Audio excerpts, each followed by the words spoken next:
Download coordinates as Duga, Russian, lit. Arc or curve, was an over-the-horizon radar, OTH, system used in the Soviet Union as part of its early warning radar network for missile defense. It operated from July 1976 to December 1989.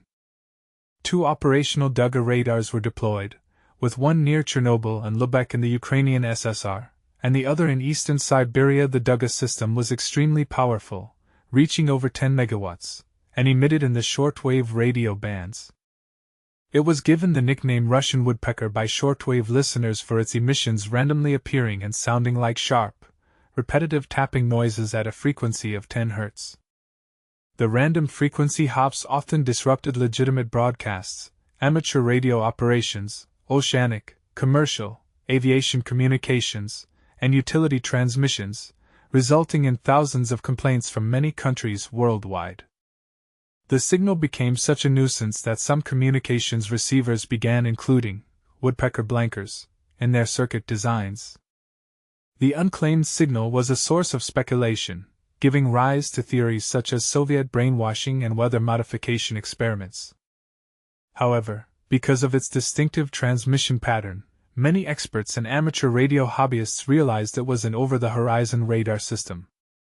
NATO military intelligence had already given it the reporting name Steel Work or Steel Yard, based on the massive size of the antenna, which spanned 700 meters, 2,300 feet, in length and 150 meters, 490 feet, in height. This massive structure formed a phased array and was necessary in order to provide high gain at HF as well as facilitating beam steering, though it is unconfirmed whether the latter was actually used in normal operation. While the amateur radio community was well aware of the system, the OTH theory was not publicly confirmed until after the dissolution of the Soviet Union. The Soviets had been working on early warning radar for their anti-ballistic missile systems through the 1960s, but most of these had been line-of-sight systems that were useful for rapid analysis and interception only. None of these systems had the capability to provide early warning of a launch, within seconds or minutes of a launch, which would give the defenses time to study the attack and plan a response. At the time, the Soviet early warning satellite network was not well developed, and over-the-horizon radar sited in the USSR would help solve this problem, and work on such a system for this associated role started in the late 1960s. The first experimental system, Duga, was built outside Mykolaiv in Ukraine, successfully detecting rocket launches from Baikonur Cosmodrome at 2,500 kilometers, 1,600 miles. This was followed by the prototype Duga, built on the same site, which was able to track launches from the Far East and submarines in the Pacific Ocean as the missiles flew towards Novaya Zemlya. Both of these radar systems were aimed east and were fairly low power, but with the concept proven, work began on an operational system. The new Duga 1 systems, built in 1972, used a transmitter and receiver separated by about 60 kilometers, 37 miles. At some point in 1976, a new and powerful radio signal was detected simultaneously worldwide, and quickly dubbed the woodpecker by amateur radio operators. Transmission power on some woodpecker transmitters was estimated to be as high as 10 megawatts, equivalent isotropically radiated power. Even prior to 1976, a similar woodpecker-style interference is remembered by radio amateurs occurring in the high frequencies as early as 1963, or before. Radio amateurs were calling this the Russian woodpecker. Little is known about the power levels or Russian designation, but it was probably a forerunner of the Duga radar systems. It was also speculated at that time, at least among radio amateurs, that this was an over-the-horizon radar. These signals even caused interference on 27 MHz CB radios in the late 60s and early 70s, sometimes completely blocking even local communications in Portugal, for example, leading to the supposition of several megawatts of RF power transmission. Triangulation by amateur radio hobbyists and NATO showed the signals came from a location in present-day Ukraine, at the time called the Ukrainian Soviet Socialist Republic, part of the USSR. Confusion due to small differences in the reports being made from various sources led to the site being variously located near Kiev, Minsk, Chernobyl, Gomel, or Chernihiv. All of these reports were describing the same deployment, with the transmitter only a few kilometers southwest of Chernobyl, south of Minsk, northwest of Kiev, and the receiver about 50 kilometers, 31 miles, northeast of Chernobyl, just west of Chernihiv, south of Gomel. At one time there was speculation that several transmitters were in use. The radar system was given the code 532 West by the Soviets, and was set up in 2 closed towns. Lubek 1 held the 2 transmitters and Chernobyl 2 the receivers. Unknown to civilian observers at the time, NATO was aware of the new installation. A second installation was built near Komsomolsk-on-Amur, in Bolshia Cartel and Lien, but did not become active for some time. The NATO reporting name for the Duga 1 is often quoted as Steel Yard. Many online and several print references use this name. However, some sources also use the term Steel Work or Steel Works. As any official sources using NATO reporting names are likely to be classified, establishing the true name will be difficult. The earliest found open source mention of a NATO reporting name for this system, a reference publication in print, while the system was still active, unambiguously uses the term Steel Work. Page needed. Jane's Information Group is an often quoted open source reference for information across several military fields and subjects. There. Jane's Radar and Electronic Warfare Systems. Several editions over a number of years uses the term Steel Works. Even from the earliest reports it was suspected that the signals were tests of an over-the-horizon radar, and this remained the most popular hypothesis during the Cold War. Several other theories were floated as well, including everything from jamming Western broadcasts to submarine communications. The broadcast jamming theory was discarded early on when a monitoring survey showed that Radio Moscow and other pro-Soviet stations were just as badly affected by woodpecker interference as Western stations. As more information about the signal became available, its purpose as a radar signal became increasingly obvious. In particular, its signal contained a clearly recognizable structure in each BPSK modulated pulse, which was eventually identified as a 31-bit pseudorandom binary sequence with properties much like Barker codes, with a bit width of 100s resulting in a 3. 1 millisecond pulse. The autocorrelation of this pulse/sequence results in a single 100s pulse 31 times the amplitude of the received sequence, giving a resolution of 15 kilometers, 9.3 miles, the distance light travels in 50s, and process gain of almost 30 dB. This system took advantage of pulse compression to increase the power of the received echoes, thereby increasing the sensitivity and effective range. When a second woodpecker appeared, located in eastern Russia, but also pointed toward the US and covering blank spots in the first system's pattern, this conclusion became inescapable. These further installations allowed for more precise pinpointing of potential targets or missiles in multiple dimensions, thanks in part to the properties of the Barker codes that allow for multiple radars operating on the same frequencies without significant interference. In 1988, the U.S. Federal Communications Commission, FCC, conducted a study on the woodpecker signal. Data analysis showed a pulse repetition interval, PRI, of about 90 milliseconds, a frequency range of 7 to 19 MHz, a bandwidth of 0.02 to 0.8 MHz, and typical transmission time of 7 minutes. The pulses transmitted by the woodpecker had a wide bandwidth, typically 40 kHz.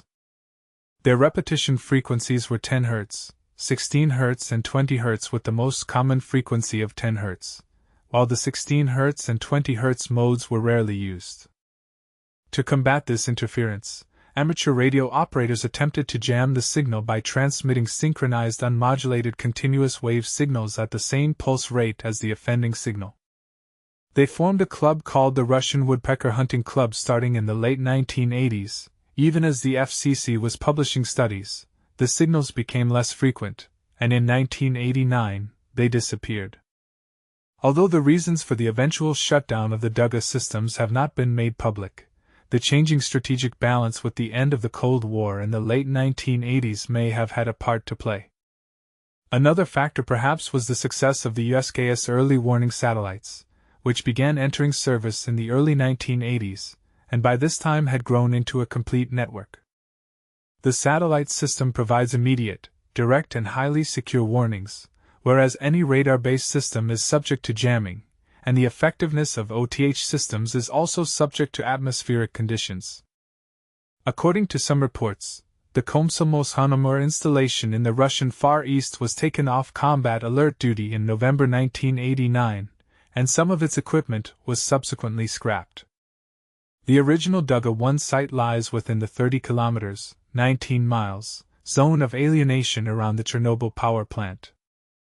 As of today, when the radar appears permanently deactivated and will not likely receive future maintenance because such arrangements were not included as part of the 1992 Russian and Ukrainian talks, with regards to the Dnepr early warning radar systems at Mukachevo and Sevastopol. Most of the antenna still stands and is often used by radio amateurs who visit the area using their own portable radio equipment. The original Duga was the first experimental system. It was built outside the Black Sea port of Mykolaiv in southern Ukraine, and successfully detected rocket launches from Baikonur Cosmodrome about 2,500 kilometers, 1,600 miles, away. Duga is able to track launches from the Far East and from submarines in the Pacific Ocean. As the missiles fly towards Novaya Zemlya in the Arctic Ocean, this huge radar complex was restored in 2002 after a fire seriously damaged it. The transmitter was located at 464826 and 3213112E, and the receiver at 470228333 and 3211157.29E. It appears, according to whom, that the original Duga transmit and receive sites near Mykolaiv, Ukraine were demolished in 2006. The original Duga was supplanted by a pair of installations, Western, Duga 1, and Eastern, Duga 2. Duga 1 was built in northern Ukraine, between Lubek and Chernobyl 2. The receiver is located at 511819.06 and 3000357. 35E, 12 km west-northwest of Chernobyl. The transmitter is located at 51381598 and 3042110.41E, about 50 km, 31 miles, northeast of Chernobyl, just west of Chernihiv, south of Gomel. Duga 2, the eastern system, is located near Komsomolsk-on-Amur in Khabarovsk Krai, with the receiver at 502307998 and 1371941.87E, some 30 km, 19 miles, southeast of the city, and the transmitter at 5053334.66 and 1365012. 38E, 45 km, 28 miles, north of the city. The Ukrainian-developed computer games series SDLKR has a plot focused on the Chernobyl nuclear power plant and the nuclear accident there. The game features many actual locations in the area, including the Duga 1 array. The array itself appears in SDLKR, Clear Sky, in the fictional city of Limansk 13. While the Brain Scorcher from SDLKR, Shadow of Chernobyl, was inspired by theories that Duga 1 was used for mind control, it does not take the form of the real array. However, in the 2024 entry of the series SDLKR 2, Heart of Chernobyl, the site of the Duga 1 array is an explorable part of the map. In the story, the game's Monolith faction attempts to use Duga 1 similarly to how the Brain Scorcher is used in SDLKR, Shadow of Chernobyl. Marquis and Kamish's book Stalking the Atomic City, Life Among the Decadent and the Depraved of Chernobyl depicts illegal trips to the Chernobyl exclusion zone, including to the Duga, and was praised by reviewers. Top 10 books of 2019 according to La Repubblica as one of the constellations of the 10 books that best reflect the spirit of the times. The Guardian called it a remarkable book. In Call of Duty, Black Ops, the map, grid, is placed in Pripyat near the Duga 1 array.